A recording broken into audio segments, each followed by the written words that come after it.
When I met my son's fiancée, she laughed in my face. At least you don't need a mask for Halloween. You're scary enough as it is. The hurtful joke hit me like a betrayal from someone close to me. But when her parents recognized me, they burst into tears and whispered, "Is it really you?" Her world was turned upside down. Before we continue, please subscribe to the channel and write in the comments what time it is where you are now. I checked the roast one last time, pressing my finger against the crust. Perfect. The potatoes had that golden color my late wife Marie used to achieve, and the green beans sat in the serving dish I'd inherited from my mother. 62 years of living had taught me that first impressions mattered, and I wanted Gordon's fiancée to see that his father knew how to set a proper table. The dining room looked good. I'd polished the mahogany table that morning, positioned the chairs just so, even put out cloth napkins instead of paper. Pearl Morrison, that was her name. Gordon had been dating her for 4 months, spoke about her with an excitement I hadn't heard in his voice since his divorce 3 years back. I wanted this to work, wanted him happy, wanted to welcome whoever made my son smile like that. The doorbell rang at 6 sharp. I smoothed my shirt, walked to the front door, opened it with what I hoped was a warm, fatherly smile. "At least you won't need a Halloween mask. You're scary enough already." Pearl's words hit me like cold water. She stood there, grinning, blonde hair pulled back, dressed in clothes that probably cost more than my monthly pension. Gordon stood beside her, and instead of correcting her, instead of saying anything, he let out this awkward chuckle that made my stomach turn. My smile froze. "Come in. Dinner's ready." Pearl stepped past me, her eyes already scanning. She touched the door frame, glanced at the coat rack, examined the corner of the living room visible from the entrance. Her gaze moved like an appraiser's, calculating, judging. Gordon followed her in, gave me a quick shoulder pat that felt more like an apology than a greeting. In the dining room, I pulled out chairs for them. Pearl sat down, looked at the table setting, then at the walls. "Gordon mentioned you've lived here forever," she said, running her finger along the table edge. "The furniture certainly proves it. Do you ever think about updating?" I set the roast down carefully. "I like my home the way it is." "Of course you do." Her smile didn't reach her eyes. Gordon cleared his throat. "Dad's always been sentimental about this place. Right, Dad?" I carved the roast, placed slices on their plates. Pearl pushed hers slightly away before even tasting it, a small gesture I wasn't supposed to notice. But I did. I noticed everything now. "So, Clarence," Pearl said, picking up her fork like it might be contaminated, "you're retired now? What do you do with your time?" "I stay busy, I'm sure." She took a tiny bite, chewed slowly. "It must be lonely in such a big house. Do you ever think about downsizing? This place must cost a fortune to maintain." Gordon leaned toward her, physically choosing her side without realizing it. I sat at the head of my own table, watching them form a united front across from me. "The house is paid off," I said. "Maintenance is manageable." Pearl set down her fork. "Still, 4 bedrooms for 1 person. The neighborhood used to be nicer too, from what Gordon tells me. Property values have shifted." Something in her tone made me go very still. She wasn't making conversation. She was calculating. "The neighborhood is fine," I replied. Of course, of course." She touched Gordon's arm, that possessive little gesture. "Gordon and I were discussing options after the wedding. It seems silly to rent when there's so much unused space here.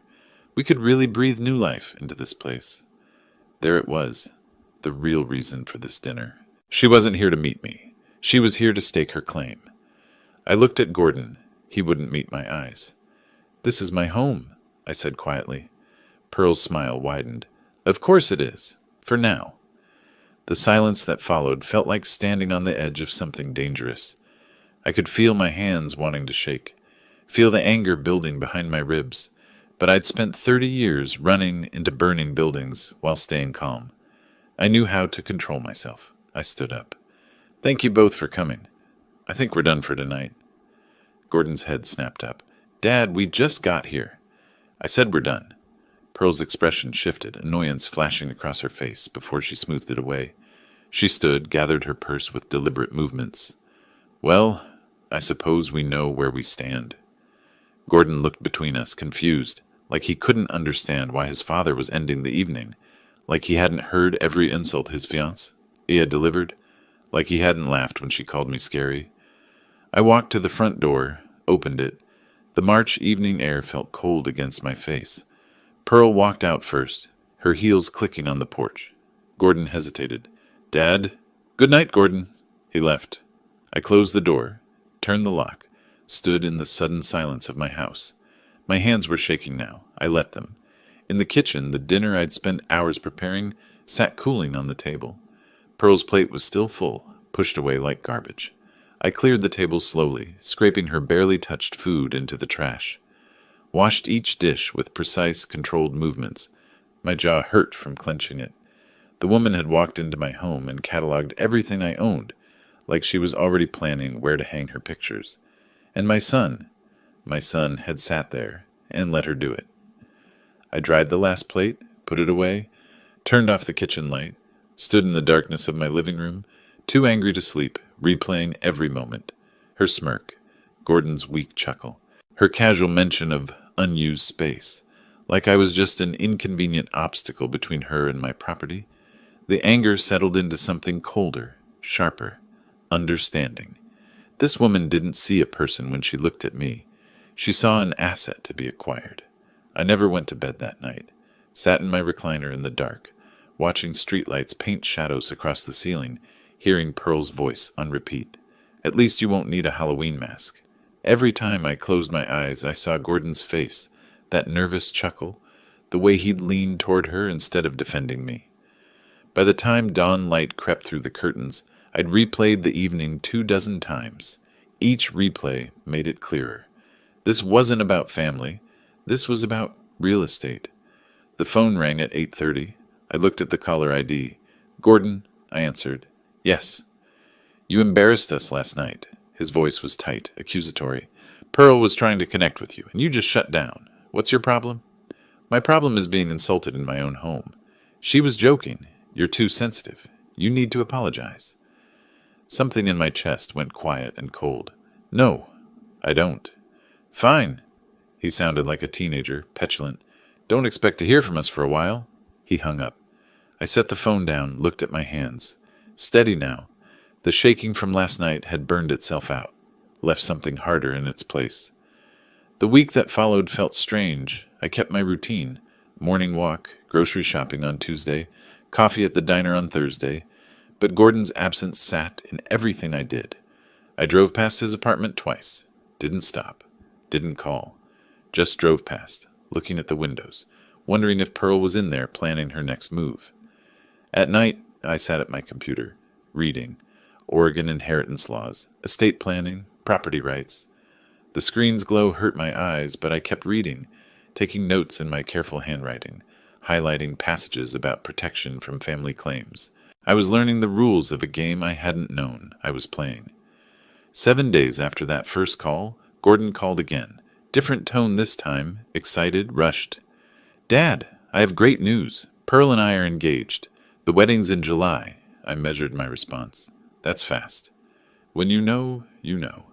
He sounded so happy, so convinced. "And we've been discussing logistics. Your house makes perfect sense for us." There it was again. My house. Their logistics. "What are you talking about?" I asked, though I already knew. "You've got all that room and you're alone there. 4 bedrooms just sitting empty. We'd be helping you out, really.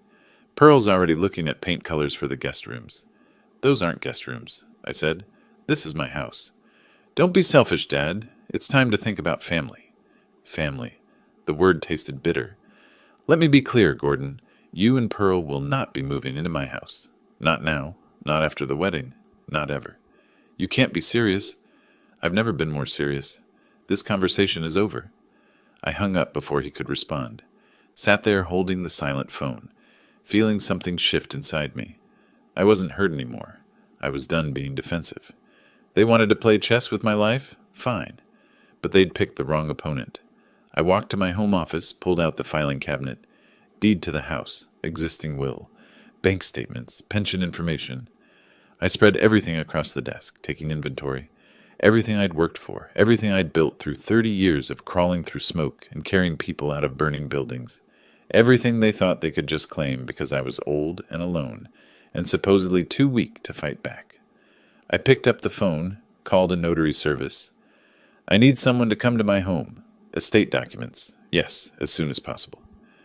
She arrived 2 days later, a professional woman in her 40s carrying a leather briefcase.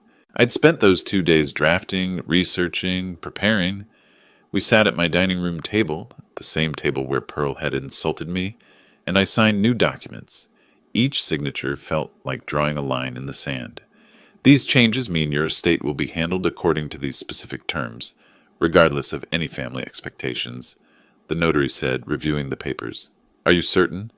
I'm certain. Where do I sign? After she left, I sat at my desk with a fresh notebook. Wrote down everything I knew. Pearl's background. Nothing yet, but I'd find out. Gordon's finances. Probably stretched thin if they were so eager to move into my house. Property laws. Studied. Will modifications. Completed. I crossed out options that wouldn't work. Circled strategies worth pursuing.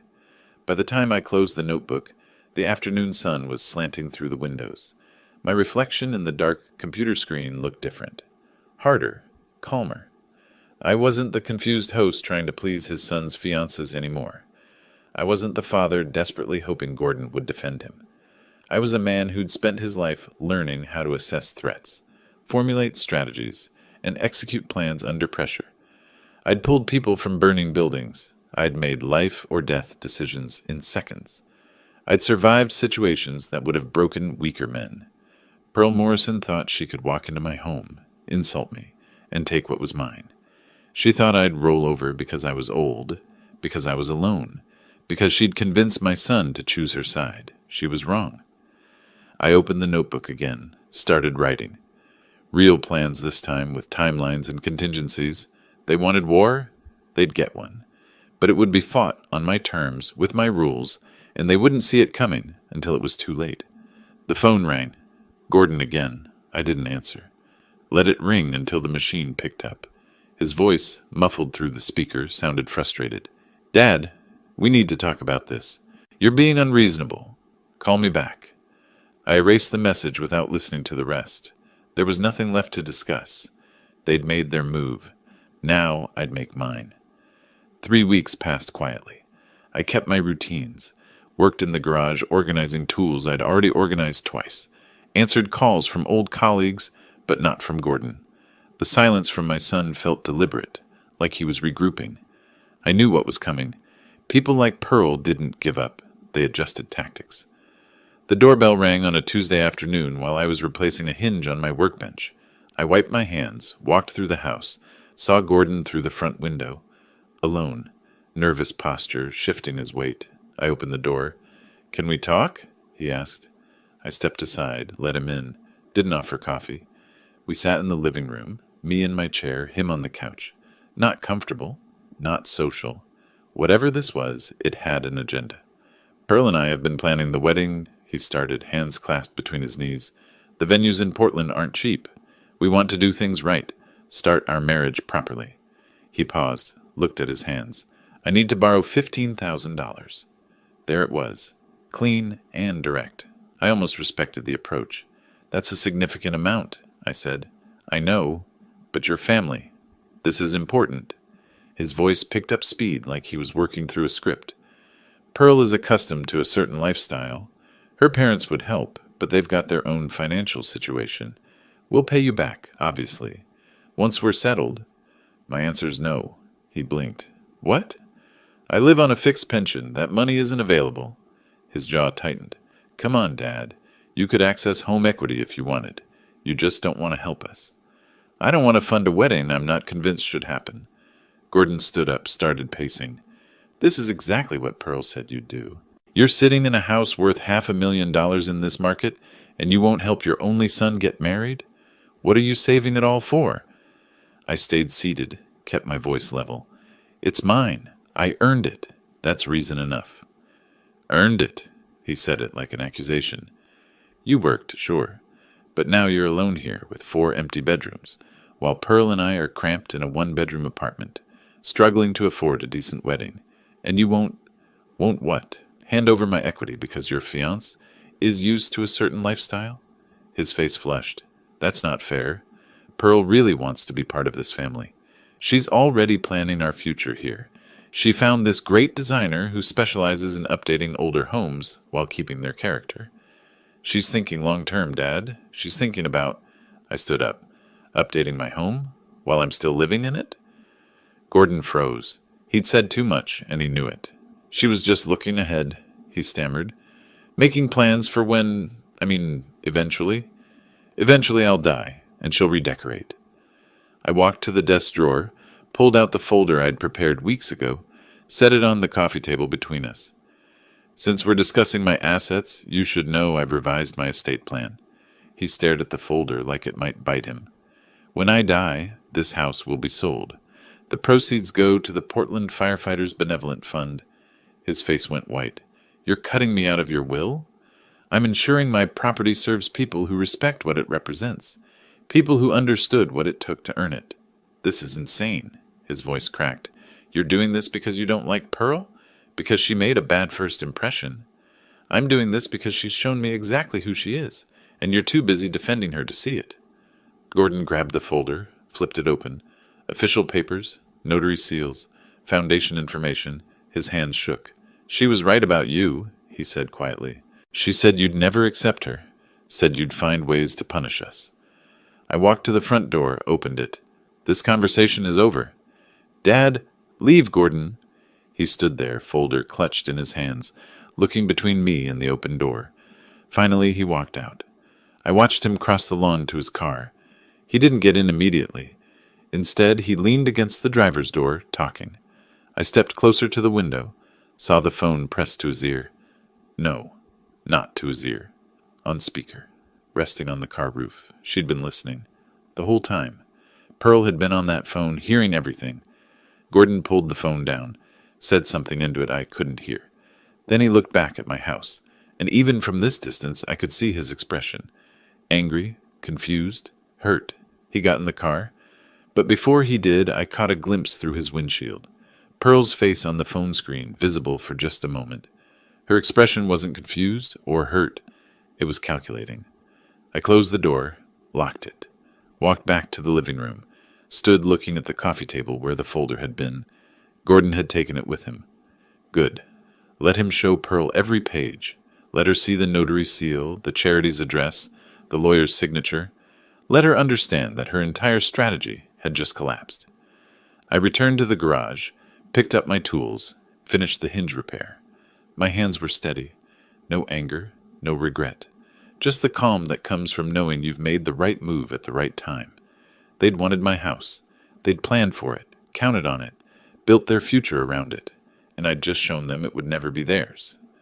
The phone rang an hour later. Gordon. I didn't answer. It rang again 20 minutes after that. Still didn't answer. Let them sit with it. Let them realize I wasn't negotiating. That night, I sat at my desk and updated my notebook. Recorded the date, the conversation, Gordon's slip about the designer, Pearl listening on the phone. Evidence of their intentions. Documented and time-stamped. My father used to say that in any fight, the person who stays calm wins. Not the strongest or the fastest, the calmest. The one who can think while everyone else is reacting. I'd spent 30 years staying calm while buildings burned around me. This was no different. Pearl Morrison thought she could manipulate her way into my home, use my son as leverage, wait me out until I died and left her everything. She'd made one critical mistake. She'd underestimated who she was fighting. The phone call came a week later, unexpected enough to make me suspicious. Dad? Gordon's voice was careful, rehearsed. I know things got heated last time. Pearl feels awful about it. She wants to apologize properly. Can we take you to lunch? Just talking. No agenda. I let the silence stretch. Heard him breathing, waiting. Neutral location, I said finally. Tomorrow, noon. I'll choose the place. Sure, yeah. Whatever works. I picked a diner near downtown. Nothing fancy. The kind of place where you couldn't perform wealth. I arrived 15 minutes early. Took a booth with my back to the wall. View of the entrance. Old habit from the firehouse. Always know your exits. Always see who's coming. Gordon and Pearl walked in at noon exactly. She'd dressed down, jeans, simple blouse, minimal makeup, none of the flashy jewelry from that first dinner. Her hair was pulled back softly instead of the severe style she'd worn before. every detail calculated to look humble. They slid into the booth across from me. Pearl folded her hands on the table, made eye contact. "I need to apologize," she said. "I was nervous meeting you, and I overcompensated by being critical. That wasn't fair. Gordon talks about you all the time, and I want us to start over." Her tone was perfect, contrite but not groveling, vulnerable but not weak. If I hadn't seen her real face, I might have believed it. "Actions matter more than words," I said. "I understand. Let me prove it." The lunch was painfully civil. Pearl asked about my firefighting career, questions she should have asked at that first dinner. Gordon relaxed, probably thinking his father and fiancée were finally connecting. I answered with enough detail to seem engaged, not enough to seem warm. When the check came, Pearl reached for it. "Please, let me." I let her pay. Watched how she counted out bills, making sure the server saw her leave a generous tip. Performance, all of it. 3 days later, they showed up at my door with grocery bags. "We were at the store and thought of you," Gordon said, grinning like this was spontaneous.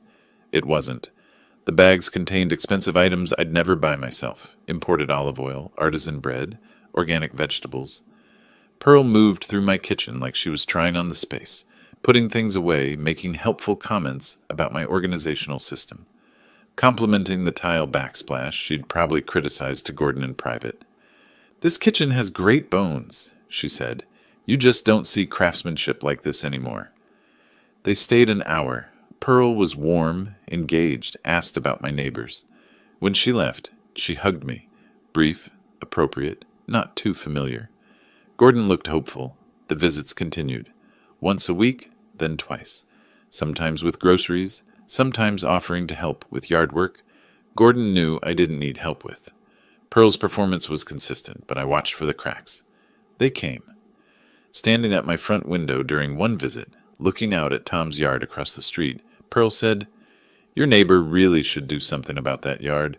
It makes the whole street look unfortunate." "Tom works 2 jobs," I replied. "He does his best." She didn't hear the warning in my voice. "Well, property values affect everyone. Some people just don't understand that." I filed it away. Another visit, she helped put away groceries and pivoted to finances. "Have you thought about what you'll do with the house eventually? I mean, maintaining it alone must be expensive. Gordon and I have been researching reverse mortgages. I'm not discussing my finances with you." She backed off quickly, smiled, changed topics. But the intent had been clear. After each visit, I sat at my desk and wrote dated entries. What she said about Tom's yard, how she'd assessed my kitchen like she was planning renovations, the way she'd steered conversation toward money, despite claiming she wanted to start over. 4 weeks into this charm campaign, they visited on a Sunday afternoon. Pearl excused herself to use the bathroom. When they left an hour later, I found magazines on my coffee table. Restoration Hardware, West Elm, expensive furniture catalogs I'd never order. I picked one up. Sticky notes marked various pages. Pearl's handwriting. Master bedroom, lighter colors. Living room, modern minimalist. Replace that awful wallpaper. She'd written room names from my house, marked furniture for spaces she didn't own. Left them here deliberately, I realized. A message, a claim, a preview of her intentions. The next visit, I was ready. "You left some reading material here," I said casually, holding up a catalog. Pearl's expression flickered. Surprise, then calculation. "Oh, those catalogs. I was just getting ideas for our apartment." I opened to a marked page, read her note aloud. "Master bedroom, lighter colors." "You don't have a master bedroom in an apartment, Pearl." Her smile froze. Gordon looked confused. "I must have been thinking about dream houses," she said lightly. "You know how it is, looking at furniture and imagining—" "You were imagining my master bedroom." I set the catalog down. "In my house." "Dad," Gordon started, She was just planning to redecorate my home. Again, despite all these apologies and visits and promises that she's changed. I looked at Pearl. "You haven't changed anything except your approach." Pearl's mask cracked. Just for a second I saw anger flash across her face before she smoothed it away. "You're being paranoid," she said, but her voice had an edge now. "Am I? You've spent weeks performing concern, bringing groceries I don't need, pretending to care about my life, all while making notes about which rooms you'll update first. Gordon stood up. This is ridiculous. She made some notes in a catalog. With room names for my house, Gordon. Specific plans for spaces she doesn't live in and never will. They left shortly after. No warmth in the goodbye. Pearl's performance had shattered, and she knew it. Alone, I flipped through the catalogs again. Examined each note, each marked page. She'd been meticulous, matching furniture to specific rooms, noting measurements, planning color schemes. This wasn't casual browsing. This was an interior design strategy for a house she'd already claimed in her mind. I walked to my filing cabinet, pulled out the estate documents, checked the Charity Foundation's information one more time. Everything was in order. Pearl had adapted her tactics, played a longer game, but she couldn't hide her nature. The contempt for working-class neighbors, the obsession with property values, the inability to stop planning for a future in my home. She'd revealed herself repeatedly, thinking I wouldn't notice because Gordon didn't. I'd given her enough rope. She'd shown me everything I needed to see. The war hadn't ended. It had just gone underground, and now I knew exactly what I was fighting. The call came during breakfast 4 days later. I was eating toast, reading the newspaper's local section, coffee steaming in my favorite mug. Ordinary Tuesday morning. The phone rang. Gordon's number. I set down my coffee carefully. Yes? Great news, Dad. His voice had that artificial brightness people use when they're about to ask for something unreasonable. We've moved the wedding up to July, and Pearl thinks it makes sense for us to move in right after. You've got all that space, and honestly, we're worried about you being alone. My hand tightened on the phone. I'm not alone. I'm independent, and you're not moving in. Don't be like that. Think about it practically. 4 bedrooms, just you rattling around. We'd help with expenses, keep you company. Gordon, the answer is no. His tone shifted, frustration bleeding through the rehearsed cheerfulness. You know what your problem is? You're selfish. You'd rather sit in that big house alone than help your own son. Do you even want me to be happy? I want you to be happy with someone who isn't trying to steal my home. Steal? We're trying to build a family. But you're so stuck in your ways, so bitter about being alone that you can't see. Background noise, then Pearl's voice, shrill and close. She'd grabbed the phone. You ungrateful old man. She was screaming now, all pretense gone. We've tried being nice. We've tried including you, and you just push us away. You're standing in the way of our future because you're bitter and alone, and you can't stand seeing other people happy. I held the phone away from my ear. Her voice came through tinny and distorted, rage making her words sharp and ugly. Nothing like the woman who'd apologized at that restaurant, who'd brought groceries, and smiled, and played humble. This conversation is over, I said calmly. We'll see about that. I hung up, set the phone on the table. My toast had gone cold. I wasn't hungry anymore. The silence that followed was different from before, heavier, waiting. 3 days passed, no calls, no visits. I kept my routines, but the tension sat in my chest like pressure before a storm. Then the mail came. Among the bills and advertisements was a professional envelope, Portland Realty Group. I opened it standing at my kitchen counter.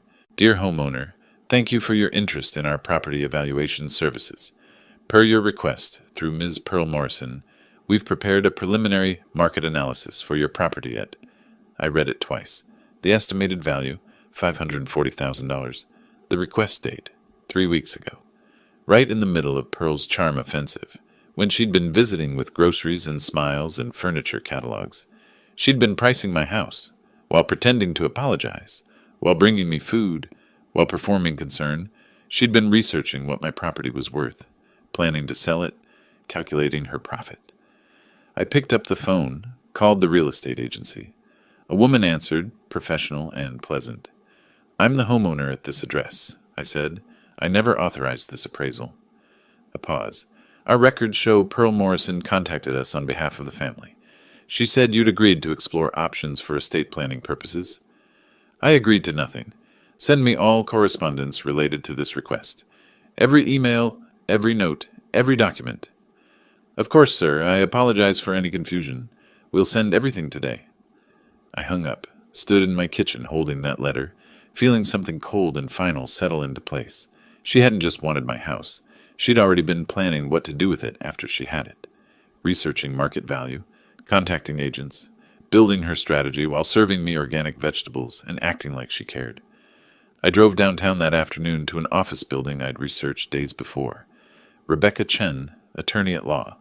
Her receptionist showed me to a conference room with a view of the river. Ms. Chen arrived with a notepad and reading glasses, professional suit, firm handshake. "Tell me what's happening, Mr. Phillips." I spread the documents across her table. Property deed, previous will, the real estate letter, Pearl's furniture catalogs with her room notes. I explained the situation without emotion.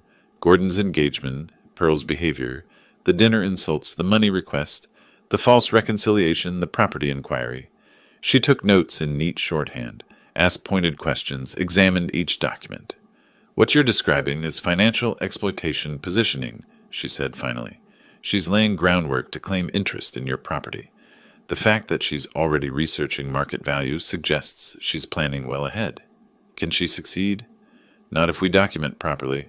Your mental competence is clear, your decisions are sound, and we'll create legal structures she can't penetrate."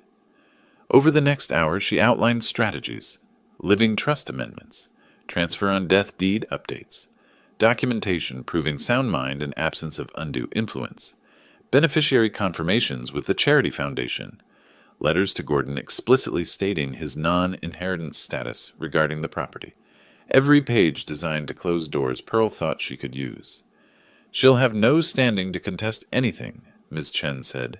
"These documents, properly executed and witnessed, create legal barriers that even aggressive litigation can't break through, particularly in Oregon, where property rights and testamentary freedom are strongly protected." I signed documents for the next 40 minutes. Each signature witnessed by her, paralegal, notarized, dated, sealed. Each page another lock on a door Pearl had been trying to open. When we finished, Ms. Chen handed me copies in a leather portfolio. "Keep these somewhere secure. Make sure your son knows they exist. Transparency removes her ability to claim surprise or manipulation later." I drove home with the portfolio on my passenger seat. Back in my house, I filed the documents in my safe, kept copies in my desk, spread them across the dining room table one more time, reviewing what we'd built: irrevocable trust, transfer on death deed, updated will with mental competency affidavit, letters of intent, charity beneficiary confirmations, foundation acceptance documentation. Pearl Morrison had walked into my life 4 months ago with a plan to acquire my property. She'd insulted me, manipulated my son, performed false kindness, researched property values, made room-by-room renovation plans, and positioned herself to claim everything I'd worked for. And I'd just locked every door she'd been planning to use. My phone rang. Gordon again. I didn't answer. Let it go to voicemail, didn't bother listening to the message. Whatever he wanted to say, whatever new angle Pearl had coached him on, it didn't matter anymore. I'd built walls she couldn't climb, locked doors she couldn't open, created legal structures she couldn't penetrate. The house was mine, would always be mine, and when I died, it would serve people who understood what it took to earn it.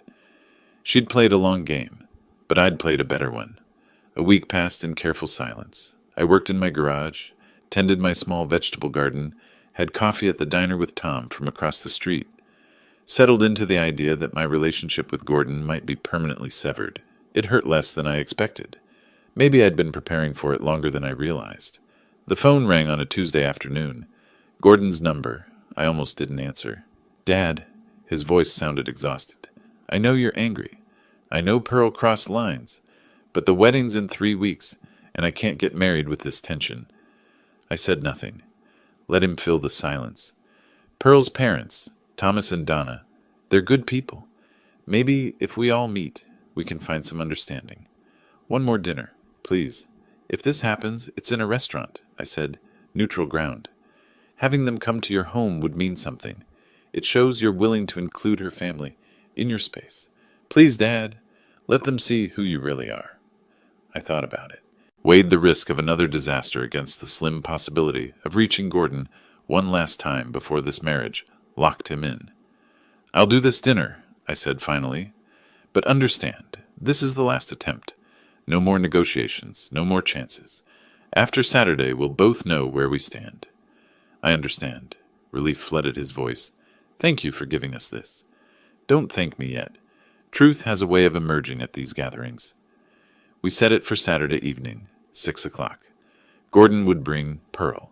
Her parents would arrive separately. 6 people. 1 table. Whatever happened next. After hanging up, I walked through my house, seeing it with fresh eyes. Not just my space, but the stage for whatever was coming. The dining room where Pearl had first insulted me. The living room where I'd refused to fund their wedding. The kitchen where I'd received the real estate letter. Every room told part of this story. I spent the next days preparing. Cleaned windows until they gleamed, letting summer light flood through every room. Nothing to hide. Polished the dining table, that same mahogany surface where so much had already happened. Washed the good dishes, arranged 6 place settings, planned a menu that was neither extravagant nor simple. Roast chicken, seasoned vegetables, fresh bread, food that spoke of care and competence. Gordon called twice about details. Dietary restrictions? None. Arrival time? 6 o'clock sharp. What to bring? Nothing. Just themselves. Pearl says her parents are easygoing, he told me. They'll appreciate the effort. We'll see what they appreciate, I replied. Friday evening, I trimmed the front hedges, mowed the lawn, made the house look welcoming, even though I wasn't sure I felt welcoming. But appearances mattered. If this dinner failed, it wouldn't be because I hadn't tried. Saturday morning, I woke at 5:30. Couldn't sleep longer. Dressed carefully, pressed khakis, button-down shirt. Nothing fancy but respectful. Started food preparation early. The chicken went in the oven at 4. Vegetables prepped and ready. Bread warming. Everything timed to be perfect at 6.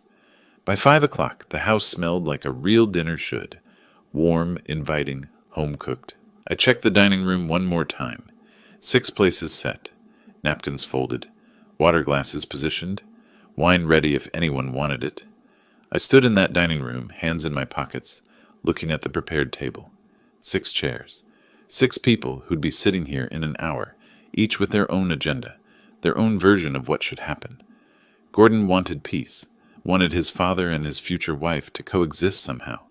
Pearl wanted my property, wanted Gordon convinced that his father was the problem, wanted access to everything I'd built. Pearl's parents were unknowns. Gordon said they were good people, but he'd also said Pearl was wonderful when they first met. And me? I wanted truth. Wanted my son to see clearly what he was marrying. Wanted this situation resolved, one way or another. The late afternoon sun came through the windows at an angle, making the polished table gleam. Everything was ready. Food cooking, table set, house clean, me dressed and prepared. I sat in my living room armchair, the same chair where I'd sat sleepless after that first disastrous dinner. Folded my hands, breathed slowly. I'd spent 30 years running into burning buildings. Learned early that fear didn't help. Panic got you killed. You assessed the situation, made your plan, executed it with calm precision. You stayed ready for anything. This was no different. Whatever walked through my door tonight, anger, manipulation, genuine reconciliation, complete breakdown, I was ready for it. I'd done everything I could. Protected my property legally, prepared my home properly, offered genuine hospitality, despite everything that had happened.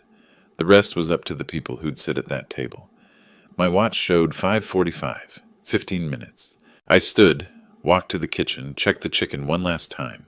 Perfect. Turned off the oven, let it rest. Moved to the front window, looked out at the street. Empty for now. The setting sun painted everything gold.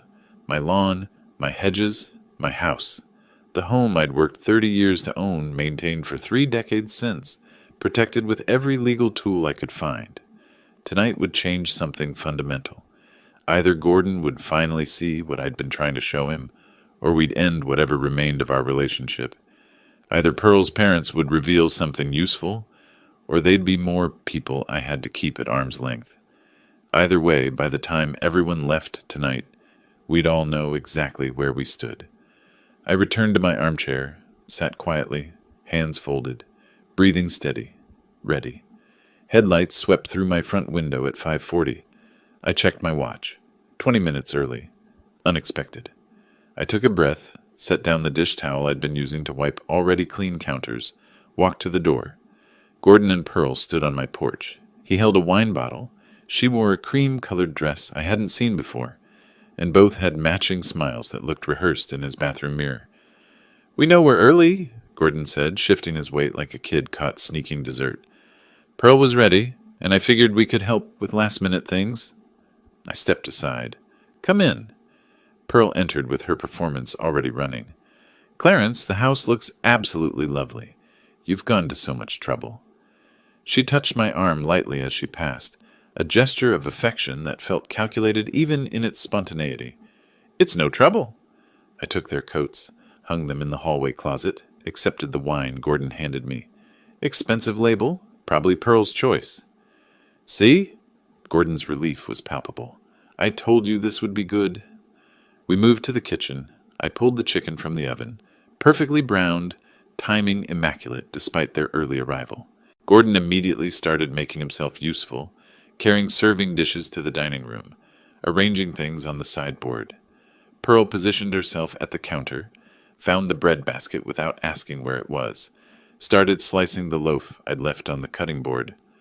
"Where do you want the salad bowl?" Gordon called from the dining room, left side of the table, near the head. "Got it." Pearl opened a drawer, pulled out serving spoons like she lived here. "Third drawer. I remember from my other visits." The words landed deliberately. She wanted me to know she'd cataloged everything, remembered the layout, studied this house she intended to claim. Her eyes met mine briefly, and beneath the helpful daughter-in-law performance, I saw satisfaction. She thought she was winning. Gordon's phone buzzed. He pulled it from his pocket, grimaced at the screen. "Work! Are you kidding me? I'm sorry. I have to take this." He glanced at Pearl apologetically, then at me. 2 minutes, I promise." He stepped onto the back porch, pulling the door closed. Through the window, I could see him pacing, one hand gesturing as he talked. The kitchen felt smaller suddenly, just Pearl and me with the counter between us. Her smile disappeared. The transformation was instant, like watching a mask slide off to reveal the face underneath. Her expression went cold, calculating, predatory. "You understand your mistake now, old man?" Her voice dropped to a hiss, low enough that Gordon wouldn't hear through the closed door. "Gordon's on my side, completely. He does whatever I tell him. You've been playing your games, changing your will, talking to lawyers, building your little legal walls, but you've already lost." I kept my hands steady on the counter, met her eyes without flinching. "After the wedding, this house, your money, everything you're trying to protect, it's just a matter of time." She moved closer, leaning across the counter, invading the space. "Gordon will convince you, or I'll wait you out. Either way, you're what, 62? How many years do you really have left?" "Enough," I said quietly. She laughed, soft, mocking. "Look at you, alone in this big house, clinging to your furniture and your pride like they're all you have left. Because they are all you have. You couldn't keep your wife. You're losing your son. You're just a sad old man who couldn't hold on to his family, and you think some papers are going to stop me. You're wrong about one thing." "What's that?" Her smile was sharp, confident. "I'm not playing games." Her eyes narrowed. "You think you're tough? You think your little legal tricks matter? I've been planning this since before Gordon proposed. Every move calculated, every word chosen. You're not fighting me, old man. You're fighting someone who knows exactly what she wants and exactly how to get it." The doorbell rang. Pearl's expression flickered. For just a fraction of a second, both faces were visible. The predator caught mid-strike and the performer scrambling to reassemble her mask. She straightened up, stepped back, smoothed her dress with quick, precise movements. Her breathing shifted, shoulders relaxed, and the smile returned to her face like she'd pressed a button. I turned away from her, walked through the dining room where Gordon had arranged the serving dishes in neat rows. The table looked good, everything positioned properly, wine glasses gleaming under the chandelier light, into the front hallway where our coats hung on the rack. Behind me, I heard the back door open. Gordon's voice, cheerful and oblivious. "Sorry about that. Work crisis averted. Did I miss anything?" "Just me telling your father how much this evening means to us." Pearl's voice was honey and warmth, every trace of venom erased. The switch had been complete. instantaneous, practiced to perfection. Her parents should be here any minute, Gordon said, appearing beside me as I reached the front door. His face was hopeful, eager, wanting desperately for this evening to heal wounds he couldn't fully see. You're really going to like them, Dad. They're good people. Down to earth, not fancy or pretentious. I reached for the doorknob, paused with my hand on the cold metal. Something felt weighted about this moment, significant in a way I couldn't articulate. The house was warm behind me, dinner ready, wine breathing, my son standing close enough that I could hear him breathing. Pearl somewhere in the kitchen doorway, wearing her performance face, thinking she'd already won. And on the other side of this door, two people I'd never met who were supposed to somehow make sense of this impossible situation. My heartbeat accelerated, not from fear or anxiety, but from some instinct I couldn't name, like standing outside a building before entering, sensing something off about the structure, the weight distribution, the way smoke moves through unseen spaces. 30 years of running into fires had taught me to trust those instincts. I turned the knob, pulled the door open, and everything I thought I knew began to crumble. A couple stood on my porch. 60s, maybe. The man wore a pressed button-down shirt, the woman a simple navy dress. Both smiled in greeting. You must be, I started. The man's face changed. His smile froze, then fell away. His eyes locked onto mine. Not a casual glance, but intense focus, studying my features like he was trying to solve a puzzle that suddenly appeared in front of him. He reached out, gripped his wife's arm. Wait, Donna, look at his face. Really look. The woman turned her full attention to me. Her expression shifted from polite to confused to something else. Her hand went to her mouth. Your face, she whispered. I know your face. I don't think we've met before, I said. We have. The man, Thomas, stepped closer, examining me from one angle then another. His voice was shaking. 25 years ago. You saved our daughter's life. Gordon appeared behind me.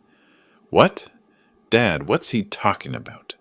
Thomas wasn't looking at Gordon. His eyes stayed fixed on mine. Our house caught fire. September 2000.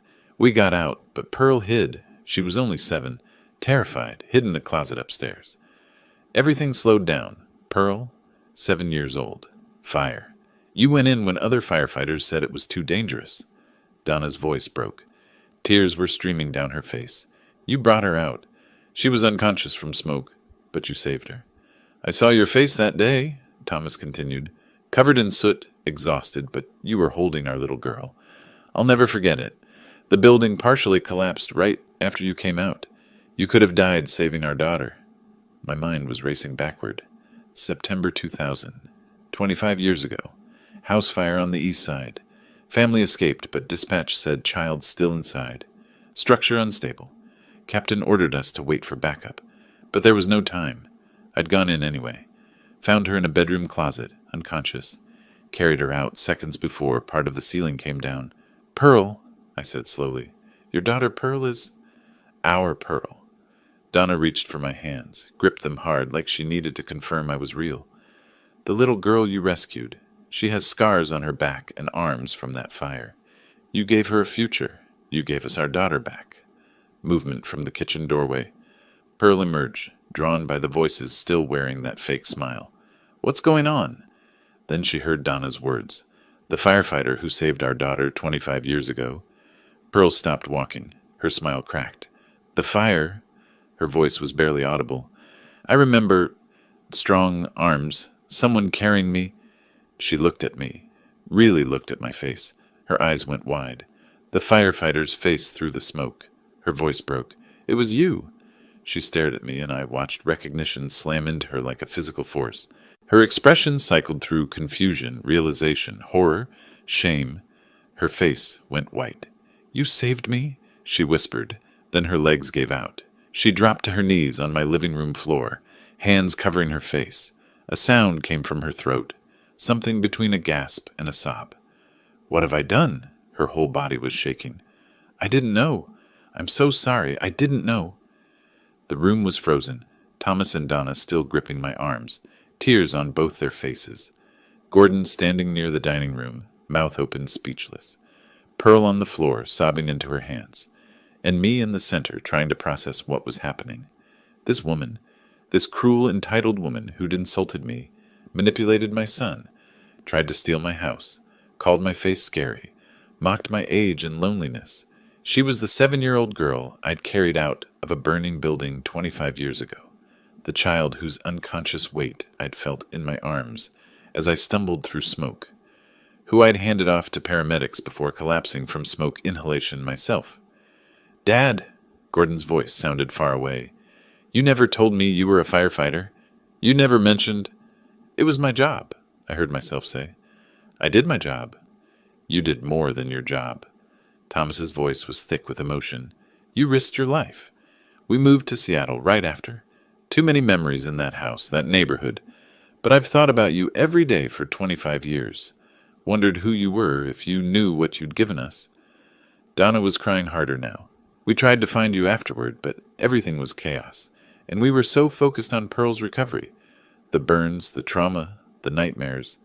By the time we thought to search, we'd moved, and we didn't even know your name." Pearl made another sound, not words, just raw anguish. Her parents looked at her, then at me, trying to understand what was happening, why their daughter was on the floor, devastated.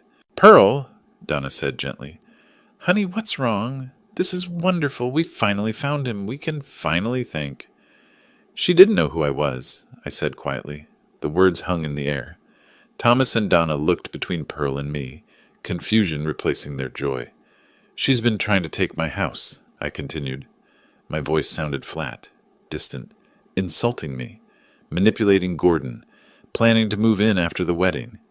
I changed my will to protect my property, and she called me an ungrateful old man standing in the way of her future.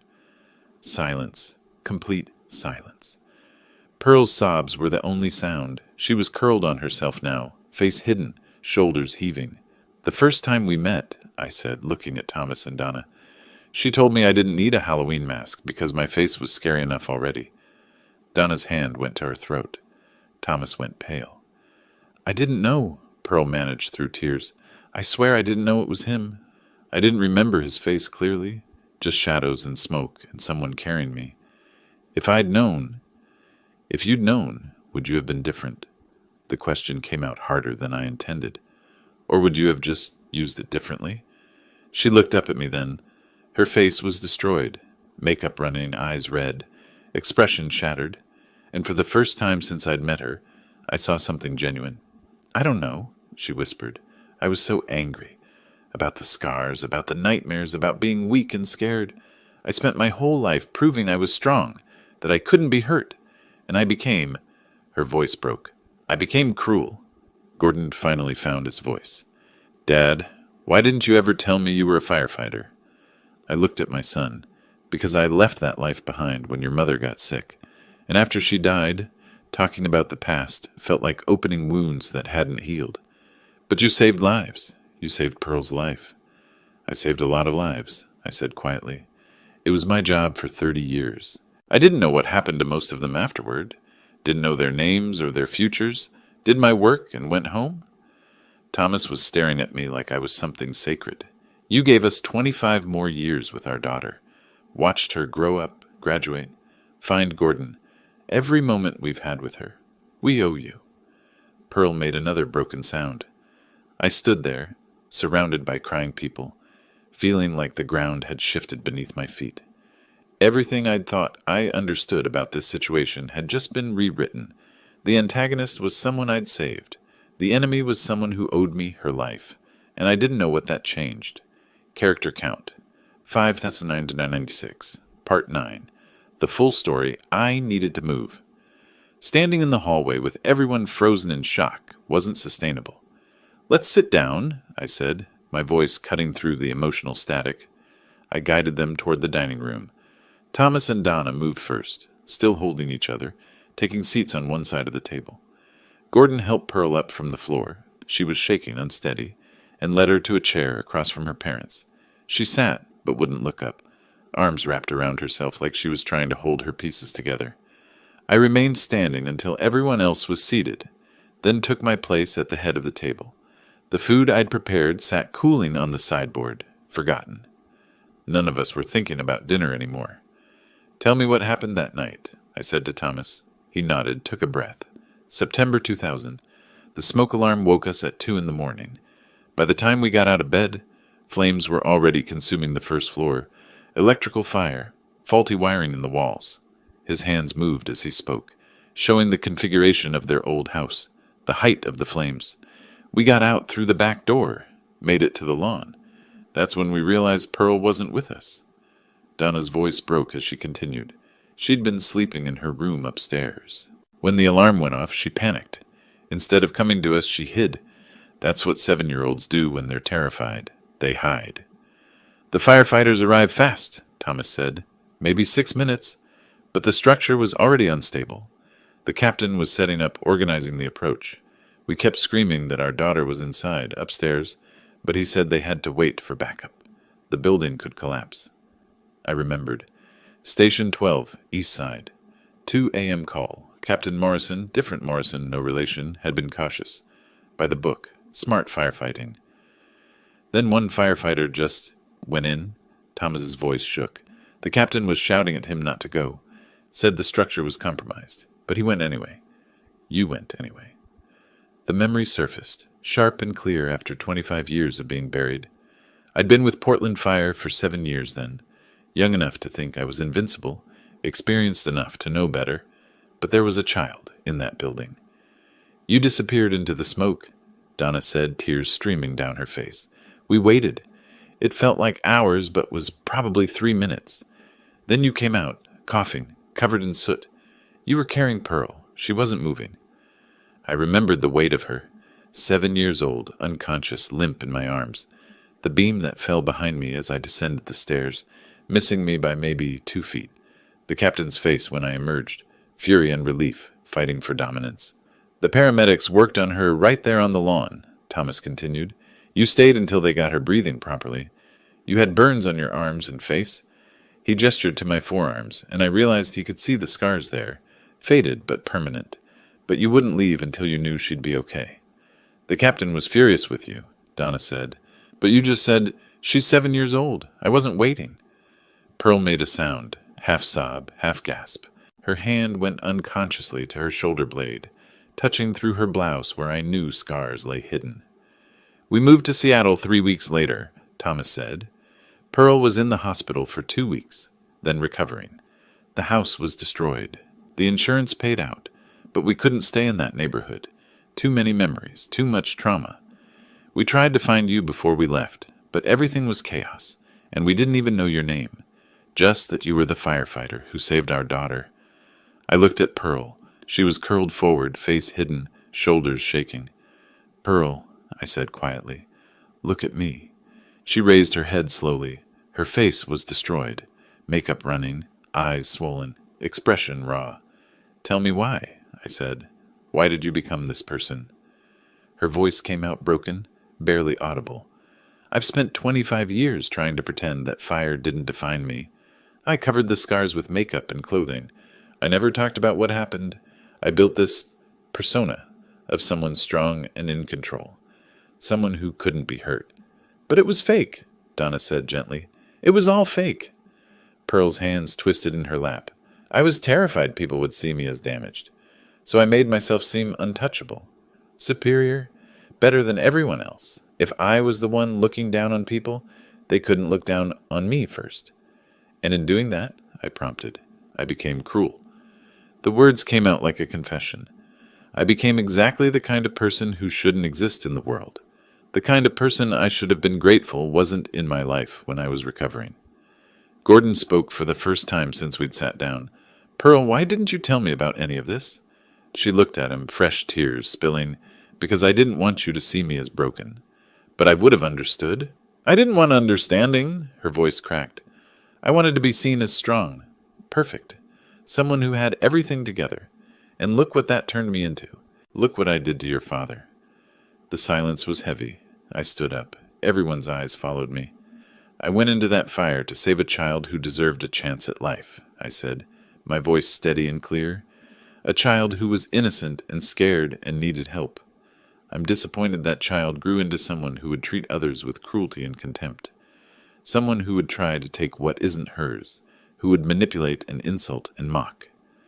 Pearl's shoulders shook harder. Donna reached across the table but didn't quite touch her daughter.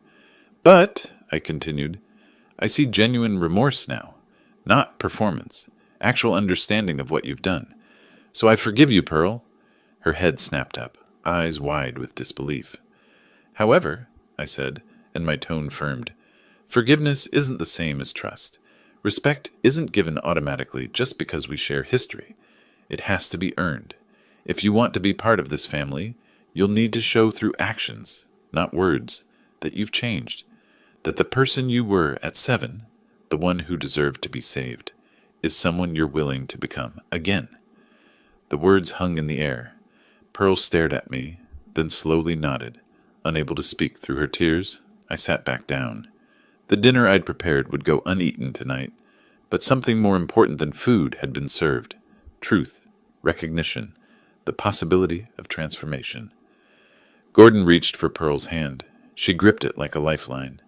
Thomas looked at me with something like reverence. 25 years, he said softly. 25 years we've carried gratitude with no way to express it, and now we find you like this. Life has strange timing, I replied. Donna wiped her eyes. What happens now? I looked at each of them. Pearl broken and honest for perhaps the first time. Gordon confused but present. Thomas and Donna grateful and grieving simultaneously. Now, I said, we see if words become actions, if remorse becomes change, if understanding becomes growth. Pearl nodded again, still crying. I'll prove it to you. I promise I'll prove it. Then prove it, I said simply. Not tomorrow, not in some grand gesture, in the small choices you make every day from this point forward. The evening stretched on. We talked more, about the fire, about my career, about the years between then and now. Eventually, Thomas and Donna left, hugging me at the door with gratitude that felt almost painful in its intensity. Gordon and Pearl followed soon after. At the door, Pearl paused. Thank you, she whispered, for saving me then, and for giving me a chance now. I nodded, didn't offer false comfort or premature reconciliation, just acknowledgement. After they left, I stood in my quiet house, surrounded by the dinner that never happened, and wondered what came next. I'd prepared for war, built legal fortifications, armed myself against manipulation. Instead, fate had intervened and done what no strategy could accomplish. It had revealed truth, and now we'd all have to live with it. The first time Pearl asked to visit, 2 weeks after that dinner, I almost said no. I'd like to talk, she said on the phone. Her voice was different, smaller, careful. Just for a few minutes. I'll bring coffee. No agenda, no pressure, just if you're willing. I agreed. Curiosity, maybe, or the desire to see if her remorse had staying power. She arrived mid-morning with 2 coffees and the kind of nervous energy that comes from genuine anxiety rather than performance. We sat on my front porch. I didn't invite her inside, and she didn't presume to ask. I started seeing someone, she said, hands wrapped around her cup. A therapist. She specializes in trauma and compensation behaviors. I'm trying to understand why I became the person I was. That's a good step. I know it doesn't undo what I said or did, but I want you to know I'm serious about changing. She looked at me directly. Can I ask about your firefighting career? Gordon said you never talked about it. It was my job for 30 years. I did what needed doing. You saved a lot of people besides me, didn't you? Some, not all. You can't save everyone. She was quiet for a moment. But you tried. That's what matters. We talked for 20 minutes. She asked questions that felt genuine, listened without trying to steer the conversation toward herself. When she left, she thanked me for my time and didn't push for another visit, but she came back the following week, and the week after that. Small visits, careful conversations. I watched for manipulation, for signs of the old Pearl resurface. Didn't see them. Saw someone struggling to rebuild herself instead. The wedding came in early August, not the elaborate event Pearl had originally demanded. Gordon called to give me the details. Small garden venue, 30 guests, simple ceremony. Pearl insisted on keeping it small, he said. Said she wanted it to be about us, not about proving anything to anyone. I attended. Sat in the 3rd row, not front and center, but present. Watched Gordon and Pearl exchange vows. She was trembling. I could see it from where I sat, but her voice was steady. Thomas and Donna cried through the entire ceremony. The reception lasted 2 hours, felt genuine rather than performative. A week later, Gordon called with news. We signed a lease on a 2-bedroom in the Hawthorne district. Move-in date is September 1st. That's good, I said. Building your own space. Yeah. Pearl was actually the one who insisted, said we needed to start our marriage in our own place. He paused. Not your place. Our place. She was clear about that. Relief mixed with satisfaction. The boundary I'd defended had been respected, not because I'd forced it, but because they'd chosen to honor it. The letter arrived mid-August. 3 pages, handwritten in careful script. Dear Clarence, it began, I can't take back calling you scary when you open the door. I can't undo mocking your furniture, your neighborhood, your life. I can't erase trying to manipulate you into giving up what you'd earned. I can only say I'm ashamed of who I was and grateful you're giving me a chance to become someone better. You saved my life twice, once from fire and once from myself when you refused to let me continue being cruel without consequence. Thank you for both. The letter went on, apologizing specifically for each offense, expressing gratitude for each boundary I'd maintained, acknowledging that change would take time and consistent effort. I sat at my desk with that letter, considering my response. Eventually, I wrote back. Shorter, simpler. I acknowledge your efforts. Keep doing the work. Respect is earned through sustained action. I'm willing to see where this leads. I mailed it the next day. Late August brought warm evenings and the kind of peace that comes after storms pass. I sat on my front porch, watching the neighborhood settle into dusk. My house stood solid behind me, unchanged, still mine, secure. The legal documents I'd prepared sat filed in my desk drawer, necessary at the time, but no longer weapons I needed to wield. My phone rang, Gordon's name on the screen. Hey, Dad, he said. Pearl and I were thinking of trying that new Italian place downtown this weekend. Want to join us? His voice was easy, natural. No tension, no hidden agenda. Just a son inviting his father to dinner. Saturday work for you? I asked. Perfect. Just dinner. Nothing formal. We just want to see you. I'd like that. I'll be there. After we hung up, I sat in the quiet, watching the sun finish setting. Thought about revenge plots and legal strategies, about the careful walls I'd built to protect what was mine. All necessary at the time. All rendered unnecessary, not through my strategies, but through truth's intervention. I'd prepared for war, built fortifications, armed myself with documents and boundaries and determination, ready to fight someone trying to take what I'd earned. Instead, I'd discovered the enemy was someone I'd saved, someone whose cruelty had been compensation for wounds I'd helped create by rescuing her from that fire, leaving her scarred and traumatized. The irony was profound. My heroism had indirectly created my antagonist. But facing that truth had transformed everything. Pearl's armor had cracked when confronted with who I was. Her defenses couldn't survive the weight of understanding, and in breaking, she'd found a chance to rebuild properly. My victory wasn't in punishing her. It was in maintaining my dignity, holding my boundaries, and allowing space for genuine transformation. I'd won by refusing to be moved from my principles, by protecting what was mine without becoming cruel in return. The real battle wasn't about property or wills or legal documents. It was about respect, truth, and the possibility of redemption. The evening air cooled, streetlights flickered on. Somewhere down the block, a dog barked. Normal sounds of a normal evening in a normal neighborhood. My home, my peace. I'd saved a 7-year-old girl from a burning building 25 years ago, not knowing she'd grow into someone who'd threaten everything I valued, but I'd also given her a second chance to become someone worth saving again. Sometimes revenge is unnecessary. Sometimes truth does the work for you, and sometimes the greatest victory is simply standing firm until the storm passes and peace returns. I stood, stretched, walked inside my house. Tomorrow I'd have coffee with Tom from across the street. Saturday I'd have dinner with my son and daughter-in-law. Next week I'd tend my garden, work in my garage, live my life. The war was over, not because I'd destroyed my enemy, but because truth had transformed her, and I'd stood my ground long enough to see it happen. That was enough. That was victory. That was justice. I closed the door behind me, locked it, and smiled. my house, my peace, my life, all still mine.